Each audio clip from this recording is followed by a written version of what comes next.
मलिका के मोबाइल की स्क्रीन चमकती है। अनजान नंबर देखकर जैसे ही वह कॉल रिसीव करती है, उसकी जिंदगी का सबसे बड़ा सच उसका इंतजार कर रहा होता है। रजा के बैंक से कॉल आती है और जो बात मलिका सुनती है वह उसे कुछ पल के लिए सांस लेना तक भुला देती है।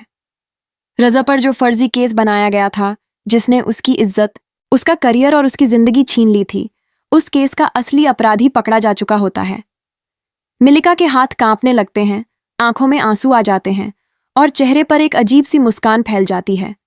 उसका पहला रिएक्शन बस यही होता है कि रजा पर से इल्जाम हट गया, लेकिन अगले ही पल वह ऐसे शब्द बोलती है जिन पर वह खुद रो पड़ती है कि वह तो अब इस दुनिया में नहीं रहे। लाइन के दूसरी तरफ सन्नाटा छा जाता है, लेकिन कहानी यहीं खत्म नहीं होती। रजा को सिर्फ केस में ही नहीं फंसाया गया था, बल्कि उसे बदनाम भी किया गया था। उसकी इज्जत उछाली गई थी। अब मामला डिफेमेशन केस तक पहुंच जाता है और मलिका हादिया के लिए अच्छा खासा हर्जाना तय होता दिखता है। रजा चला गया, लेकिन जाते जाते भी वह अपनी पत्नी और बेटी के लिए हर दरवाजा खोल गया। एक सीन ऐसा आता है जो दिल चीर देता है, जब रजा के बाद छोटी सी हादिया अपने पिता के कपड़े पहनती है और दूसरी तरफ मलिका उन तमाम पलों को याद करती है जो उसने रजा के साथ गुजारे थे।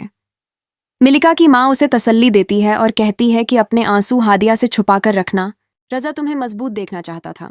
यहीं पर एक अनएक्सपेक्टेड ट्विस्ट आता है।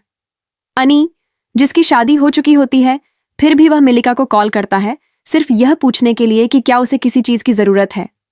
इस बार मलिका का जवाब काफी सख्त होता है।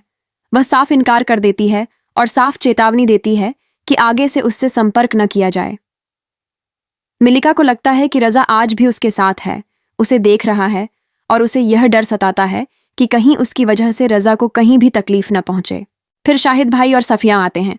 मलिका उन्हें रजा की आखिरी रस्मों के लिए पैसे देती है। शाहिद भाई के मुंह से बस एक ही जुमला निकलता है कि रजा यहां तक का बंदोबस्त करके गया है।